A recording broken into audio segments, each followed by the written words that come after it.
Son las 9 de la mañana con 8 minutos, estamos de regreso ya y con nuestros panelistas instalados en nuestro estudio para poder empezar a revisar los temas de actualidad. Vamos a saludar de inmediato a quien ya nos acompaña, Claudio Coloma, periodista investigador de Fundación Chile 21. ¿Cómo estás, Claudio? Gracias por acompañarnos ahora en nuestro estudio. Hola, Rodrigo. Buenos días. Encantado. Bueno, gracias a ti. También está con nosotros el director de incidencia de Pivotes, José Antonio Valenzuela. También lo saludamos. Gracias además por sumarte a nuestro panel. Muchas gracias, Rodrigo. Muy buenos días a todos. Gracias por la invitación. Bueno, vamos a materia de inmediato. Lo estuvimos adelantando para que nuestra audiencia también pudiera empezar a comentar nuestro tema del día. Queremos entrar en estos planteamientos y particularmente solicitudes que surgen desde Maipú. El alcalde de Maipú, Tomás Bodanovich, de solicitar apoyo militar para resguardar la seguridad en la comuna. Ya lo decíamos, hay otros ediles que también se sumaron a esto. Para también dar mayor contexto, el alcalde tuvo esta reunión con la ministra para hacerle presente la enorme crisis que vive su comuna, junto con el apoyo de Fuerzas Armadas. También solicitó operativos de identificación y desalojo en la toma de Camino Melipilla y control de armas en la Villa San Luis. Esto ha traído varios comentarios, ya lo decíamos, se han ido sumando otros ediles a la idea o a la solicitud. También ha habido algunos puntos de crítica. El vicepresidente de la Asociación Chilena de Municipalidades, Carlos Cuadrado, señaló, más que nada criticó esta petición y dijo que no hay posibilidad legal de que los militares salgan a la calle. Un tema que es bien importante contextualizarlo con lo que fue además el COSENA que se desarrolló casi un mes atrás, donde los militares fueron enfáticos. El general Javier Iturriaga dijo o insistió en que no tienen entrenamiento para tareas de orden público. Una discusión que se ha dado en varias oportunidades. Si es que están es por razones estrictamente legales, lo que tiene que ver con los estados de sección, lo que tiene que ver con el control de la frontera, pero en lo que tiene que ver con tareas de orden público siguen siendo reticentes. Quiero entrar ya de inmediato en esta temática, ir analizando también los puntos de vista que tienen ustedes sobre este tema y cómo se puede ir proyectando en el tiempo, cómo podemos efectivamente darle más tranquilidad no solamente a las autoridades locales, sino que a su vez a la misma ciudadanía, sin necesariamente incorporar a los militares. Parto contigo, Claudio. Sí, el tema que instala Bodanovich desde la izquierda es un movimiento político muy interesante. Pero el tema en sí tiene diversas aristas para poder ser analizado. En primer lugar, habría que considerar el hecho de que las Fuerzas Armadas en sí, institucionalmente, efectivamente no están preparadas para abordar el orden público. Políticamente, por lo tanto, lo que está haciendo Bodanovich es entrar en el juego político para contrarrestar la presión que viene ejerciendo la derecha en torno a la cuestión de seguridad ciudadana. ¿Y por qué institucionalmente no están preparadas las Fuerzas Armadas? Y ese argumento que se levanta en la opinión pública es correcto, porque las Fuerzas Armadas están y existen para la defensa exterior del Estado. Esa es su principal función. A mediados de la década del 2000, las Fuerzas Armadas sufrieron un cambio o experimentaron un cambio de modernización radical, al punto que el Ejército y las Fuerzas Armadas de Chile per cápita actualmente son las fuerzas más poderosas del continente, exceptuando Estados Unidos, obviamente, pero per cápita, no estoy hablando en cantidad de fierros, per cápita. Es decir, piense usted lo que significa las horas de entrenamiento para un piloto de la Fuerza Aérea para controlar un F-16. La cantidad de preparación que requiere un soldado que es piloto de un Leopard. Suma y sigue, las fragatas. Entonces, las Fuerzas Armadas están para ello. La fuerza que regula el orden público, naturalmente, que está destinada a las policías. Dicho eso, me parece que hoy día estamos enfrentando un escenario o una coyuntura histórica que es crucial. Dado el fenómeno que estamos viviendo sobre la inseguridad y los crímenes que estamos viviendo, estamos frente y ante este tipo de alusiones que hace Bodanovich, en un momento en que debemos reevaluar si lo que el Estado tiene hoy día disponible en términos del uso de la fuerza, el uso legítimo de la fuerza, es suficiente para enfrentar los desafíos del Chile actual. Es decir, al desafío hipotético de la amenaza externa y el desafío del control del orden interno, ¿qué más nos hace falta como Estado para responder al desafío actual? Otros países, y esto no estamos inventando la pólvora, han apostado por policías militares. Me parece que el reclamo de Bodanovich y de otros alcaldes que ya han venido con este tipo de políticas, en la Florida con Carter, por ejemplo, en algún momento debería, espero que no sea así, y si es que llegase a terminar, sí, debería terminar en una figura similar a la policía militar. Quiero entrar contigo también, José Antonio, tomando también varios de los elementos que nos compartía Claudio. También da la impresión de que nos estamos encontrando con un escenario a nivel continental. Recordemos lo que pasó con Ecuador hace algunas semanas atrás, donde efectivamente también los militares entraron en escena. Luego de lo que fue estos crímenes que se dieron en Rosario, en Argentina, también las voces de participación militar han estado presentes. A propósito de la reflexión que hacía también Claudio, de qué manera vamos a comprender nuestras instituciones de seguridad, también es pertinente saber cómo desde la perspectiva regional estamos pensando esto, porque nos encontramos además con organizaciones criminales que actúan en forma continental. Sí, yo Rodrigo, déjame retroceder un poquito solo para enmarcar en qué contexto vienen las declaraciones del alcalde y bueno, lo primero es que yo creo que no podemos desatender al hecho de que estamos a puertas de un proceso electoral, además, donde él va a la reelección y probablemente, y ahí yo creo que es un movimiento astuto, él sabe que este es hoy por hoy la principal preocupación de la ciudadanía, y Maipú es una comuna que está fuertemente azotada por el crimen y sobre todo por el crimen organizado. El mismo alcalde narraba cómo habían encontrado casas de tortura en la comuna, o sea, estamos viendo fenómenos que nunca se habían visto, y él no le rehuye al tema y además entiende por dónde está su flanco y se cubre. Lo segundo es que el día lunes el gobierno, a propósito de los 2 años que se conmemoraban y el inicio de esta segunda mitad del gobierno, había salido con una ofensiva comunicacional de decir, oye, nosotros tomamos un gobierno que está, o sea, tomamos un país que está sumamente complicado y hoy está en un lugar mucho mejor. Y yo creo que lo que hace el alcalde y estas declaraciones el día de ayer afectan enormemente esa estrategia del gobierno. No alcanzó a durar 24 horas de ese relato para que viniera un alcalde de el riñón del oficialismo, o sea, de Revolución Democrática, a pedir militares a la calle. Que claramente hay ahí como una disociación de o estamos mejor o necesitamos militares para hacerse cargo de la seguridad pública. Así que eso yo creo que son dos aspectos de la arista política que son súper importantes. Y ahí lo que hace el alcalde es que remece el tablero. Y respecto ya al tema de fondo, a mí me parece que en algún momento se va a tener que tener esta conversación en serio. Yo creo que muchos entendemos que hoy por hoy las Fuerzas Armadas y los militares no tienen la preparación necesaria para hacerse cargo de la seguridad pública, lo que no quita que podemos tener la conversación de si queremos que lo tenga en el futuro, y al mismo tiempo ya existen experiencias en distintos países del mundo, en democracias liberales que tienen siglos de historia y mucho más afianzadas que nosotros, donde los militares tienen cierto rol en la custodia del orden público. Esto no se trata, por supuesto, de tener a los militares haciendo arrestos, de tener a los militares a cargo de la seguridad común y corriente, sino que de repente, bueno, lo que ya se ha avanzado en Chile es custodiar cierta infraestructura crítica que permita que las policías puedan liberarse para otro tipo de actividades, o lo mismo que señalaba Claudio, avanzar hacia policías militares, pero es una conversación que hay que tener. Yo creo que para la izquierda chilena tradicionalmente ha sido una discusión muy incómoda en Chile y producto de la dictadura militar y los años que siguieron, hay como esta visión de una parte de la izquierda que todo rol de los militares en actividades más allá de las tradicionales es reflotar esta doctrina de la seguridad nacional y vienen los fantasmas ochenteros y yo creo que a esta altura y con los desafíos sobre todo que enfrentamos en crimen organizado es momento de dar vuelta a la página y replantearnos qué rol queremos que cumplan nuestras Fuerzas Armadas y tener esa discusión en serio, pensando no para este próximo año, sino para los próximos 20. Exacto. Claudio, queda claro que aquí también se está reencauzando tal vez el debate y la conversación sobre estas temáticas. Lo decías tú en la primera parte, también lo ha planteado de una u otra forma José Antonio. En forma transversal pareciera que ya se está observando el poder incorporar algún elemento militar a lo que son las labores de seguridad.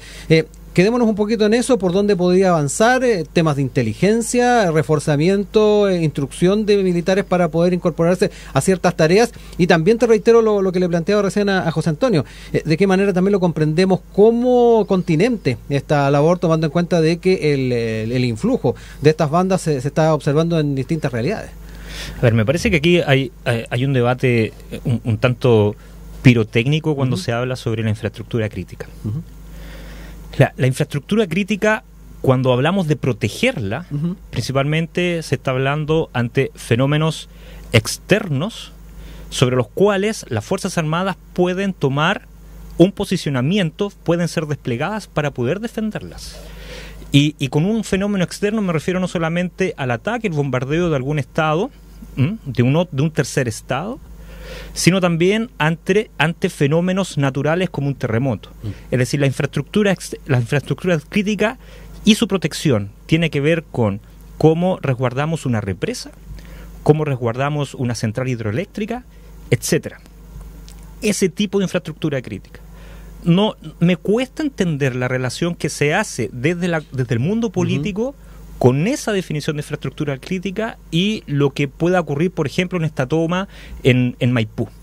Bien, por tanto, la distancia es tan larga que a mí no me queda otra que pensar que es una pirotecnia de la política para instalar un tema sobre un debate, que en sustancia, si lo llevas a legislar, va a ser muy difícil llevarlo a cabo. Sí, ese vínculo, haciendo un paréntesis, además, Claudio, viene muy de la mano con 2019, cuando se empezó a hacer ese acercamiento de la infraestructura crítica y los factores en los cuales hay que defenderla. De hecho, el tema es crítico. Yo trabajé 6 años en inteligencia y la defensa. Y en una visita de diferentes países con las que se trabaja, tuvimos una reunión con Homeland Security. No hay nada malo de lo que estoy diciendo. Ya han pasado más de 6 años desde que esto pasó. No tiene ningún carácter de reservado. Hacia donde quiero ir es que Homeland Security de los Estados Unidos viene a parlamentar, a dialogar, a buscar algún tipo de insights por parte de Chile sobre la materia de infraestructura crítica. En Chile, nosotros, desde la inteligencia de la defensa, no había en ese momento ningún documento, ningún material, ningún especialista, ningún analista dedicado exclusivamente a la infraestructura crítica, en la defensa. Es decir, en el Estado Mayor Conjunto que aglutinan las 3 fuerzas no había material para abordar ese tema. Por tanto, lo que trato de decir es que análisis de inteligencia, preparación de inteligencia sobre infraestructura crítica, hay muy poco desarrollo. Podría exceptuar a las Fuerzas Armadas en sí, a las oficinas de inteligencia, a las agencias de inteligencia de las Fuerzas Armadas de las 3. Ahí tiene que haber más material. Bien, pero aún así no alcanza para decir que estamos a un nivel de desarrollo como, por ejemplo, el Homeland Security de los Estados Unidos. Ahora, debido a su urgencia, tuvimos que naturalmente con el equipo empezar a estudiar, a prepararnos, y naturalmente que la infraestructura crítica aboga a ese tipo de elementos que te estoy diciendo. Bien, por tanto, el debate, insisto, es un debate más pirotécnico que técnico, y lo que sí necesitamos efectivamente es repensar, como te decía al inicio de la conversación, al Estado en función de cómo readaptamos el uso legítimo de la fuerza, ese monopolio que tiene el Estado, que hoy día con Carabineros, con la Policía Civil y con las Fuerzas Armadas no es suficiente. Déjame darte un último ejemplo. La cuestión del uso de las Fuerzas Armadas ha sido algo realmente controversial y difícil de abordar, no solamente para este gobierno, hay que mirarlo en el más largo plazo y con consecuencias relativamente serias. Bien, recordemos cuando Chile tenía el desafío jurídico con Perú sobre el límite marítimo, y uno de los temas centrales era la definición del hito 1 y su resguardo. Pues bien, ese hito 1, en el contexto de esa relación con Perú, en términos de tensión, se saca a las Fuerzas Armadas para resguardar el hito número 1 y se pone a Carabineros. Siendo que ante ese contexto lo que correspondería era precisamente, por efectos disuasivos, por efectos de dar una imagen política a Perú, hacer todo lo contrario. Por tanto, ese es el nivel de profundidad y de complejidad que significa abordar estos temas. O sea, no es tan fácil que un alcalde llegue y lo lance, pero el tema está instalado. ¿Cómo reformulamos el Estado en función de estos nuevos desafíos? José Antonio, varias cosas ahí surgen, no solamente de la manera en que se ha ido comprendiendo el tema de la defensa de la infraestructura crítica, sino que además lo complejo que puede ser el innovar en esta materia, y particularmente cuando estamos hablando de nuestros territorios, de nuestras comunas y la relación directa con lo que son las comunidades. Sí, absolutamente. O sea, hasta acá, yo repito, no se trata de poner a los militares a hacer cosas para las que no están entrenados, ni lanzarnos ante una solicitud de un alcalde a innovar y a experimentar. Pero cuando hablamos de infraestructura crítica, bien señala Claudio, hay cosas que ya están entendidas dentro de lo que comprende, represas, subestaciones eléctricas. Pero hay países que tienen a sus militares custodiando terminales de buses, de trenes. Hay países que tienen a sus militares custodiando aeropuertos, estaciones de metro. Nosotros tenemos hoy un problema fronterizo que no había experimentado Chile en otra época, y es no solo una inmigración masiva, sino que también la introducción de bandas militares, del narcotráfico organizado, y muchas veces hay sospechas de vinculados a estados nacionales. Entonces, hace poco fue secuestrado y asesinado un exiliado político en Chile. Los fenómenos que se están viviendo en Chile son nuevos. Las aproximaciones que hay que tener, creo yo, tienen que ser innovadoras. La ciudadanía percibe un descontrol a nivel de orden público que requiere replantearnos la forma en que estamos haciendo las cosas. Sin improvisar, eso sí. Sin improvisar, es la fórmula que plantea el alcalde la adecuada, ir y plantearle a la ministra de su propia coalición que saque ahora a los militares a la calle. Por supuesto que no. Yo creo que esta cuestión es, como dice Claudio, es más pirotecnia, es una herramienta de campaña o de pre-campaña para su reelección. Es posicionarse como un líder político quizás que no se incomoda con el tema de la delincuencia y ser percibido así por sus votantes. Él es un liderazgo interesante que se está posicionando, pero eso no quita que hay una discusión de fondo que yo creo que estamos haciéndole el quite de hace mucho tiempo. Nosotros tenemos en la macrozona sur un estado de excepción que ya se prolonga por casi 2 años, en la zona norte estado de excepciones que han sido abundantes, y eso lo que refleja es que estamos tratando como excepcional cosas que se han vuelto permanentes, y que por lo tanto requiere replantearnos cuáles son los roles permanentes de las Fuerzas Armadas y los militares, para que no tengamos que ocupar estos subterfugios legales de vamos a pasar y muy probablemente un periodo de gobierno completo con militares en la zona sur, custodiando el orden público y la seguridad ante un conflicto que ha ido escalando por décadas. Para ir cerrando este tema particularmente, Claudio, te reitero el tema de cómo comprendemos también a nivel regional esto. Se echan de menos de repente organismos de carácter regional que puedan tener la fuerza y la representatividad. Sin embargo, no sé cómo también lo ves tú desde esa perspectiva, las relaciones que tenemos con los vecinos, lo que tenemos con Venezuela. Recordemos que también se ha tratado de estrechar lazos, sin embargo, cuesta, y además dentro del país también se ve con cierta reticencia el poder tener acercamientos. ¿Cómo ves también ese tema? Bueno, primero, antes de entrar a ese tema, yo no tengo dudas que la ministra Toá, con el pragmatismo que la caracteriza, naturalmente que en el contexto de esta jugada política con Bodanovich y la crisis efectiva que se está viviendo en seguridad, con las políticas y las decisiones que haya que tomar en el momento y el contexto determinado. Así lo hemos visto a lo largo de su carrera. Ahora, en materia de integración regional o cooperación internacional continental sobre este tema, me parece que la región está en un momento de transición o de interreño. En lo que trato de decir es que venimos de un intento por establecer un sistema de cooperación regional con la UNASUR que fue desmantelado por el ascenso de gobiernos de derecha, con Chile, a través del primer gobierno del presidente Piñera y su segundo gobierno, un desmantelamiento de lo que se había estado formando institucionalmente. Y generación de nuevos referentes, además. Los gobiernos de derecha sudamericanos pusieron por sobre los intereses de esta institucionalidad sus visiones ideológicas para desbaratar lo que se había establecido. Por cierto, los gobiernos de extrema izquierda no lo hicieron mejor, pero hubo una falta de visión, sobre todo en el segundo gobierno de Piñera, de poder conducir las diferencias políticas a través de esos canales institucionales.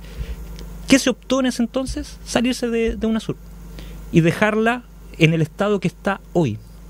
Los intentos del presidente Lula, una vez que llega al gobierno, a la presidencia ahora, de poder retomar una agenda, no han sido suficientes.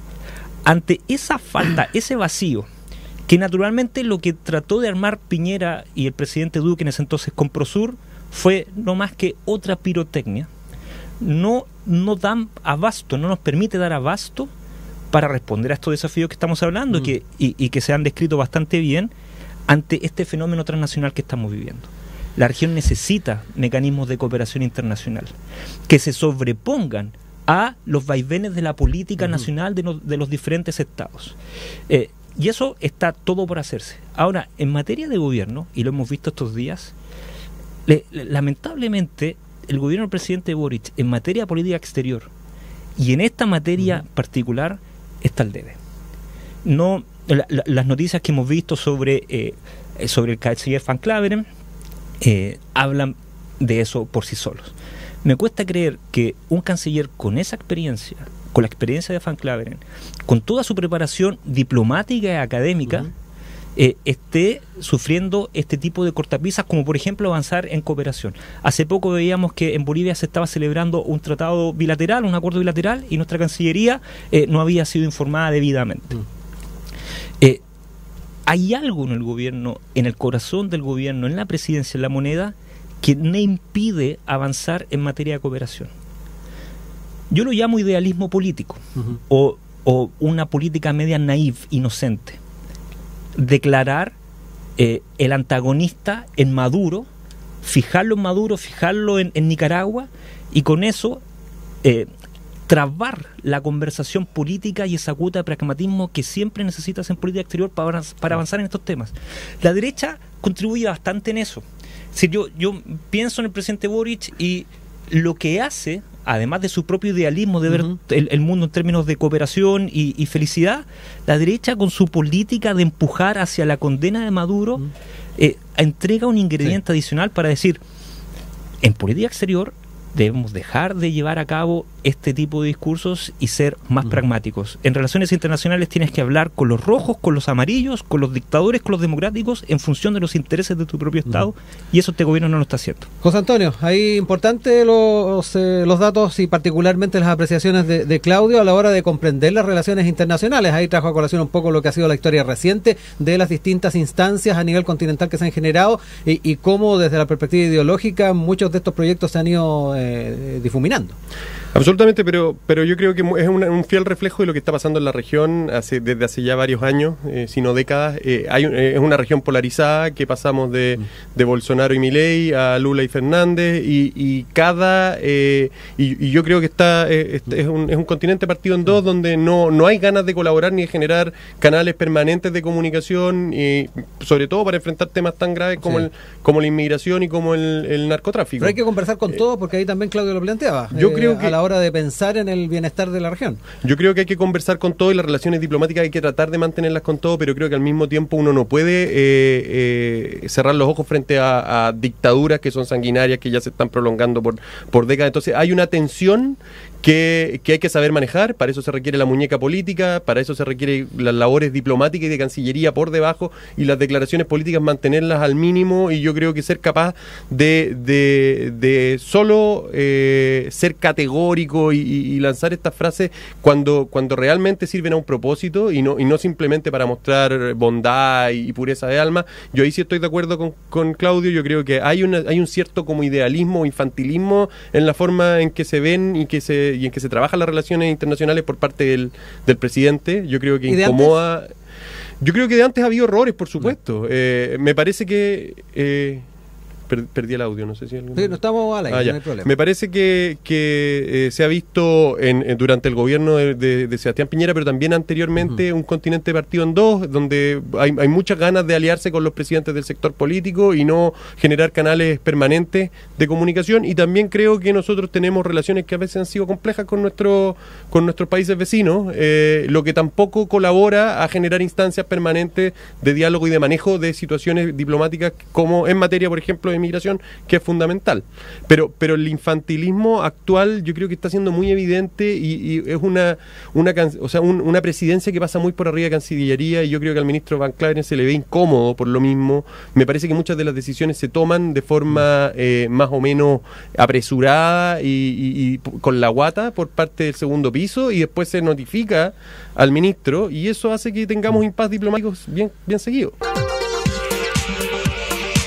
Son las 9 de la mañana con 38 minutos. Estamos de regreso ya acá en Enlace USACH junto a José Antonio Valenzuela, director de incidencia de Pivotes, y Claudio Coloma, periodista e investigador de Chile 21.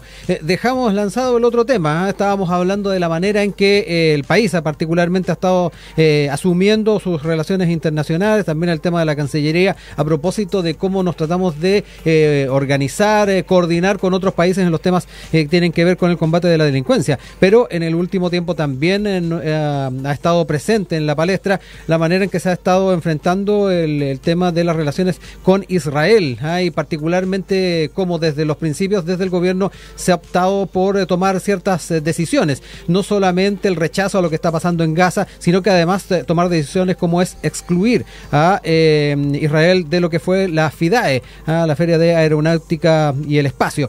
En ese sentido, el embajador israelí ha dicho que hay un historial de política anti-israelí por parte del gobierno, y por otro lado, desde la vocería de gobierno, Camila Vallejo dijo: no caigamos en el juego del supuesto antisemitismo. Quiero entrar en esto porque ahí también surge la forma en que ha estado trabajando la Cancillería y efectivamente que está primando a la hora de tomar las decisiones. Parto contigo, José Antonio, para que también nos cuentes un poquito cómo has estado siguiendo este tema y particularmente en lo que es la figura del propio canciller Van Claveren. Sí, como yo te comentaba antes, a mí me parece que este es un ejemplo más o menos claro de cómo al canciller se lo ve incómodo, se lo ve teniendo que salir a destiempo a defender una posición donde no queda claro si es que fue adoptada por él o fue conversada con él de forma previa. A mí me parece que, y acá volvemos al tema del pragmatismo, es razonable la posición. Chile siempre ha tenido una posición de defender la existencia de dos estados, ha reconocido al Estado palestino y tenemos una comunidad palestina gigante, la más grande del mundo, fuera de Medio Oriente, y por lo tanto es razonable tener ciertas posturas de condena a lo que está haciendo Netanyahu y sobre todo el ataque indiscriminado a civiles, lo que no quiere decir que tenemos que lanzarnos con decisiones apuradas y reflexivas de excluir a un aliado militar y un aliado estratégico que ha tenido Chile por décadas, sobre todo en defensa, como es Israel. O sea, Chile hace el 2021 firmó un contrato por 150 millones de dólares para que no solo nos entregaran armamento y repuestos, sino que también entrenamiento y preparación.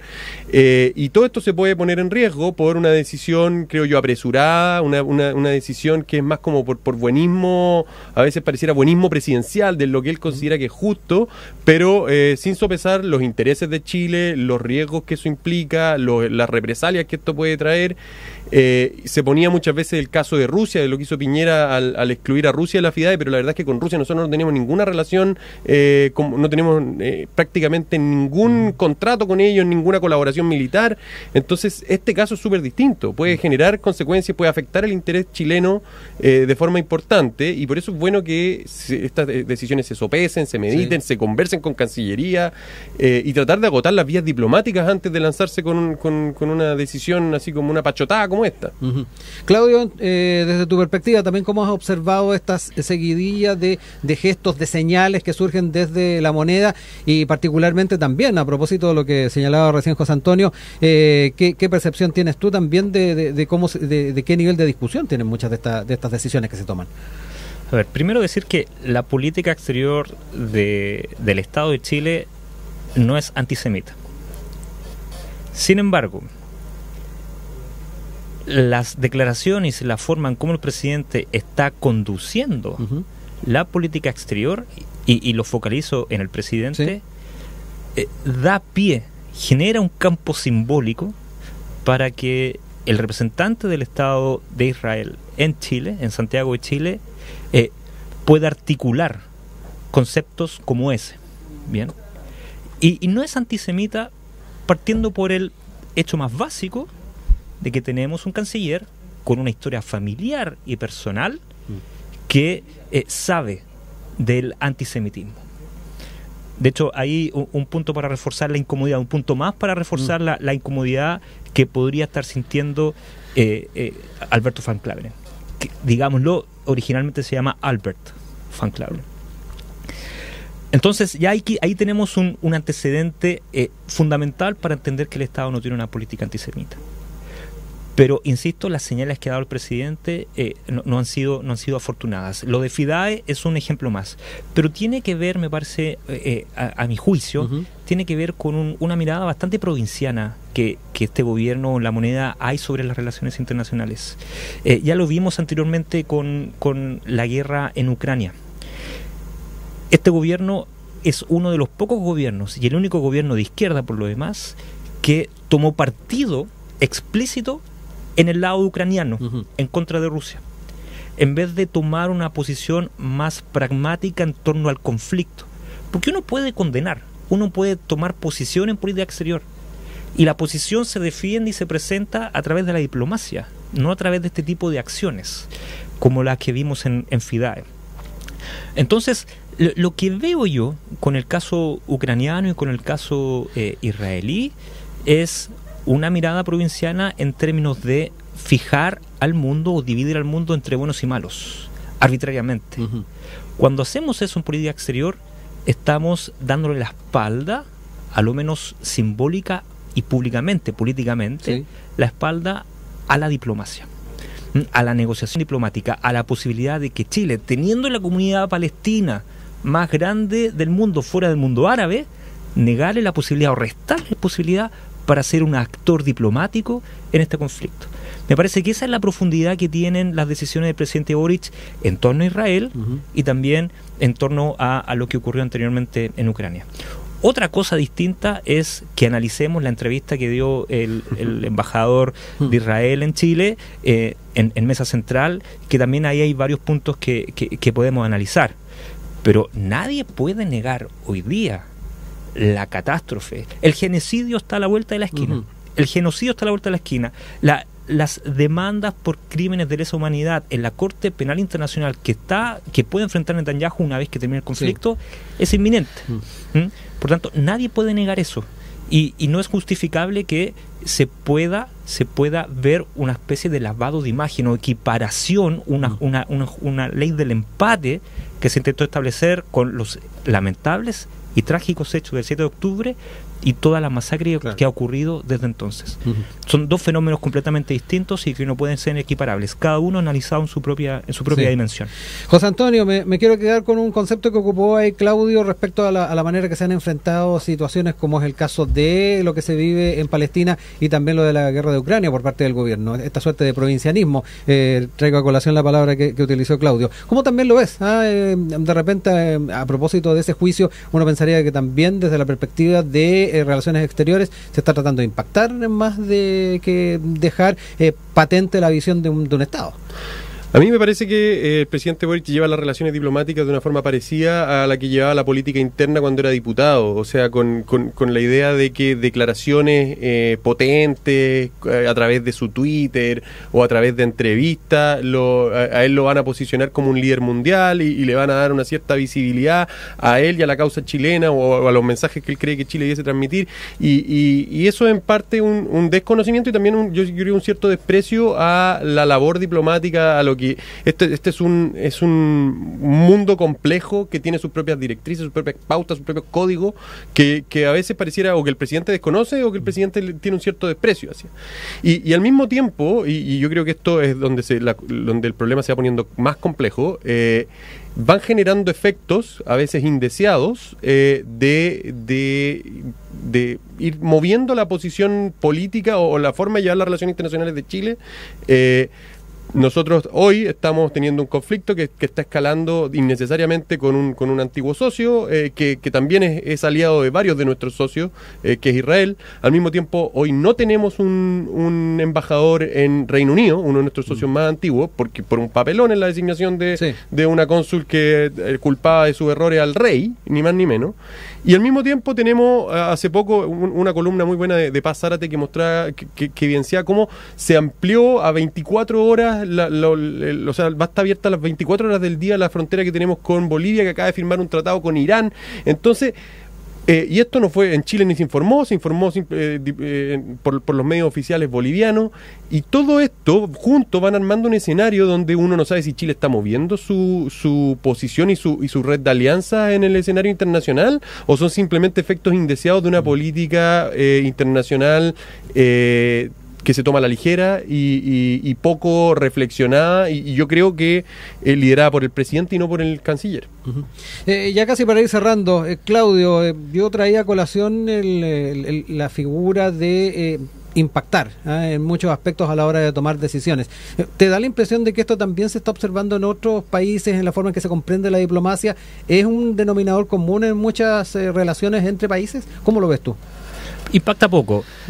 Cuando estaba en México haciendo clases, me llamó la atención un mapa que se había hecho en ese entonces, año 2022, sobre las izquierdas de la región, y la izquierda de Boric era una izquierda pink, la llamaban. ¿Ya?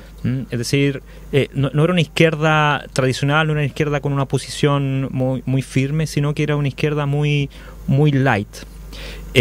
En materia de política exterior, esa caricatura me ayuda para plantear esto, ¿no? La política exterior del presidente Boric, e insisto, aquí dejo fuera al ministro, al canciller, porque me cuesta creer que con todo su peso, toda su experiencia, sea él un ejecutor y un mentor de lo que estamos viendo. Es una persona tan liberal e idealista como su predecesor.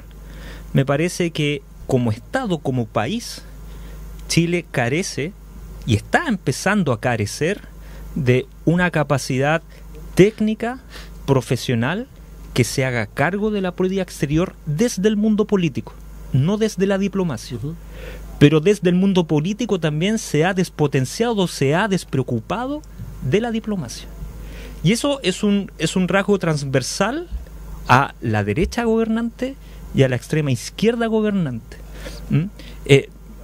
Teníamos un recorrido de una política exterior producto de toda la preparación que se había vivido en el exilio por parte de varios personeros que llevaron a cabo la conducción, que permitían ver un eje, una dirección. Uno la pudo haber criticado, pudo haber estado de acuerdo, pero marcó unos cimientos. Lo que vemos con Piñera en su viaje a Cúcuta, lo que vemos con Piñera y su señal con la bandera estadounidense cuando se junta con Trump, se sientan en el escritorio del Salón Oval cuando está Obama, estas señales que estamos viendo con Sebastián Piñera, con Gabriel Boric, las designaciones a los embajadores, etcétera, nos hablan de esta falencia. Y si usted analiza el mundo universitario, la carrera de Relaciones Internacionales es una carrera muy subvalorada. Por tanto, falta un espacio que como Estado, o como mercado de la educación incluso, y el mercado de la política, falta un engranaje que permita apoyar a la diplomacia. Sí, llevan años levantando la voz desde el mundo de la diplomacia chilena, a propósito de las características de ciertos nombramientos, y eso me da la impresión que también recrudeció un poco el año 2022 con la asunción del nuevo gobierno. O sea, me cuesta creer, vuelvo con la frase, ¿no? Me cuesta creer que Alberto Van Claveren se sienta complacido con esta vacancia en una de las embajadas más importantes, como es la embajada en Reino Unido, considerando que tenemos un gobierno con las características del gobierno Milei al lado, aquí, a la vuelta. Me cuesta entender eso. Cerramos ideas, últimos minutos para también ir cerrando parte de las opiniones que hemos entregado, José Antonio. Sí, yo creo que ya profundizamos mucho en varios de los elementos acá. Yo me quiero enfocar en el tema de las designaciones. Yo creo que esto es algo que paulatinamente se ha ido abusando cada vez más, la designación de personas de confianza en plazas sumamente relevantes, pero creo que en este gobierno llegó a su punto máximo. O sea, lo que vimos no solo en Inglaterra, otro de nuestros principales aliados y probablemente uno de los países más relevantes para las relaciones internacionales de Chile, como España, tiene un embajador que ha protagonizado no 3, sino 4 o 5 desaguisados diplomáticos o publicaciones descriteriadas en redes sociales. Yo creo que el abuso de la designación de confianza en cargos diplomáticos es lo que se ve también en otros tipos de instituciones, es lo que se ve a todo nivel en materia de empleo público, pero cuando se habla de diplomacia es aún más grave. Los premios políticos con cancillerías claves para nuestras relaciones internacionales no son neutras, no son simplemente gustitos que nos dimos y que no generan efecto. Yo creo que van deteriorando lentamente nuestras relaciones diplomáticas. Yo dudo que Rishi Sunak en el Reino Unido esté en una situación de comodidad en sus relaciones con Chile y con el presidente Boric, y eso se replica a otros países, y es momento de tomarse en serio a nivel de relaciones internacionales, pero a todo nivel, las designaciones de personas con experiencia, con carrera diplomática y con estudios, y dejar de ocupar las cancillerías, los consulados como instancias de favores políticos y de posicionamiento de ciertos liderazgos de los partidos políticos. Claudio, también para cerrar, últimos minutos. Sí, mira, redondeando, yo creo que estamos hablando y Chile está encaminado hacia relevar la importancia, uno, de la defensa exterior del Estado y de la política exterior del Estado. Ambos temas van de la mano, están articulados, deben ser complementarios. Algo que hemos visto en los últimos años, en los últimos gobiernos, y aquí no responsabilizo únicamente al presidente Boric, el presidente Piñera y su gobierno tienen una responsabilidad también en esto, en la disociación de la política de defensa con la política exterior. Tienen que ir de la mano. Reflejo de esto es el hecho de que hoy día estemos planteando que los militares salgan a las calles a controlar el orden público en vez de pensar una nueva institucionalidad, una modernización del Estado para enfrentar los desafíos que tenemos hoy día. Con esto termino. El gobierno llegó al poder con la promesa de refundar Carabineros en función de la violación de derechos humanos. Sí. Me parece que el discurso, además de no haberse cumplido porque el gobierno se vio enfrentado a una realidad que superaba su deseo, no solamente no refundó Carabineros, sino que quedó corto en su visión de entender el fenómeno y su solución. La solución no está en los militares, la solución está en que pensemos en el mediano y largo plazo cómo institucionalmente el Estado responde a este desafío. Naturalmente que entre medio podemos tomar medidas de contingencia, pero eso no puede bastar. Queremos agradecer a José Antonio Valenzuela, director de incidencia de Pivotes, y Claudio Coloma, periodista e investigador de Chile 21. Gracias por acompañarnos acá en nuestro estudio. Nos vamos a reencontrar pronto de seguro para seguir tocando estos temas de actualidad. Que estén muy bien. Muchas gracias a ti. Gracias.